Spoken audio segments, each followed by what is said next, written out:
Hello friends, welcome to Erode அம்மாச்சி சமையல். இது நம்ம வீட்டு சமையல்.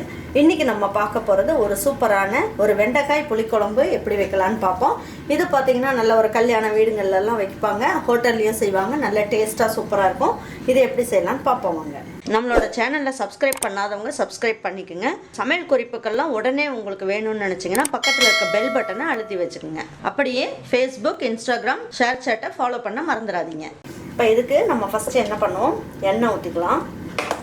ஃபஸ்ட்டு நம்ம என்ன பண்ண போகிறோம், வெண்டைக்காயை வந்து நம்ம எண்ணெயில் பொரிச்சு எடுக்க போகிறோம்.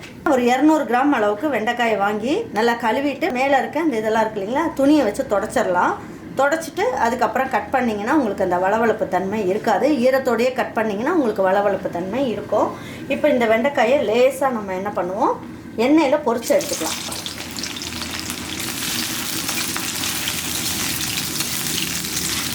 இந்த வெண்டைக்காயை வறுக்கும் போது நம்ம என்ன பண்ணணும், இந்த மாதிரி பொரிச்சு எடுக்கும் போது இதில் கொஞ்சமாக உப்பு போட்டுக்கோங்க. அப்போ இந்த வெண்டைக்காய்க்குள்ளெல்லாம் உப்பு நல்லா உரைக்கும். அடுத்த செட்டு போடும் போது நம்ம உப்பு போட வேணாம், இந்த உப்புலேயே நம்ம வறுத்து எடுத்துடலாம். அதாவது இதை வறுக்கும் போது ரொம்ப அப்படியே மொறுன்னு வறுக்கக்கூடாது, பாதி வேக்காடு வந்து இதில் வெந்திருக்கணும்.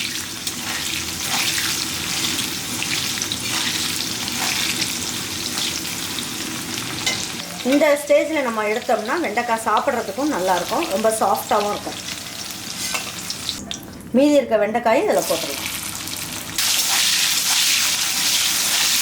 பாருங்கள், இந்த அளவுக்கு நல்லா பொரித்து எடுத்துக்கலாம். ரொம்ப மொறுன்னு இல்லாமல் நல்லா சாஃப்டாக தான் இருக்குது பாருங்கள் வெண்டைக்காய். இப்போ என்ன பண்ணலாம், இந்த வெண்டைக்காயோட எண்ணெயை உங்களுக்கு வந்து ஜாஸ்தியாக இருக்குன்னா எடுத்து வச்சுருங்க. இல்லை இந்த எண்ணெயிலே செஞ்சுக்கலாம் அப்படின்னா இந்த எண்ணெயிலே போட்டு நம்ம செஞ்சுக்குவோம். இப்போ ஒரு 1/2 ஸ்பூன் அளவுக்கு கடுகு போட்டுக்கலாம். பாருங்கள், இதில் ஒரு 1/2 ஸ்பூன் அளவுக்கு வெந்தயம் போட்டுக்கலாம். பாருங்கள், இதில் 2 இனுக்கு கருவேப்பிலை போட்டுக்கலாம். இதில் சின்ன பூண்டாக இருக்கிறதுனால ஒரு 10 பல்லு பூண்டு எடுத்துருக்கேன். இதுலேயே ஒரு கைப்பிடி அளவுக்கு சின்ன வெங்காயத்தை நம்ம கட் பண்ணி போட்டுக்கலாம்.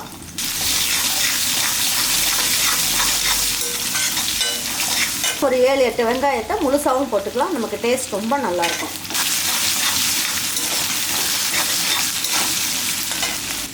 வெண்டைக்காய் வந்து வதக்கும் போதே 2 பிஞ்ச் அளவுக்கு உப்பு போட்டேன். இப்போ குழம்புக்கு தேவையான அளவுக்கு உப்பு போட்டுக்கலாம்.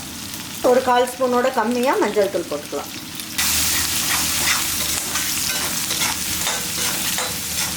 இது வெங்காயம்லாம் இந்த அளவுக்கு கொஞ்சம் நல்லா ஒரு பொன் வறுவலாக வறுத்துடணும். வறுத்ததுக்கப்புறம் இதில் 2 தக்காளியை நல்லா பேஸ்ட் மாதிரி அரைச்சி வச்சுருக்கேன். தண்ணி எதுவும் ஊற்ற வேண்டாம். இந்த தக்காளியை இதில் ஊற்றிக்கலாம்.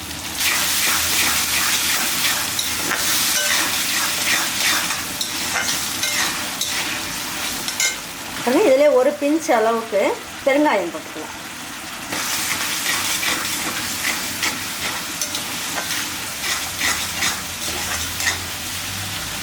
நம்ம ஊற்றின எண்ணெயும் நல்லா கசிஞ்சு வர ஆரம்பிச்சிருச்சு. இப்போ நம்ம எடுத்து வச்சுருக்கோம் இல்லைங்களா, வதக்கி எடுத்து வச்சுக்கோங்கள வெண்டைக்காய், அதையும் இந்த ஸ்டேஜ்லேயே போட்டுடலாம்.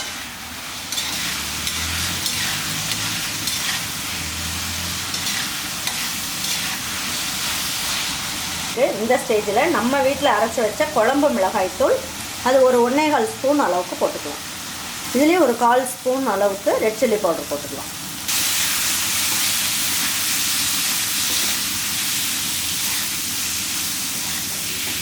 பாருங்க, இப்போ ஒரு 200 ml அளவுக்கு தண்ணி ஊற்றிக்கலாம்.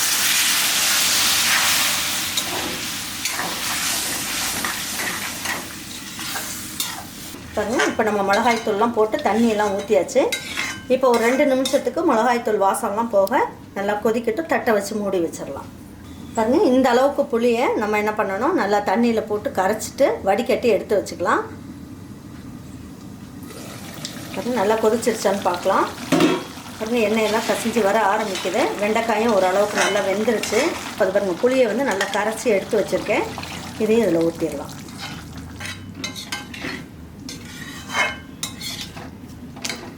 இன்னும் கொஞ்சமாக தண்ணி மட்டும் ஊற்றிக்கலாம்.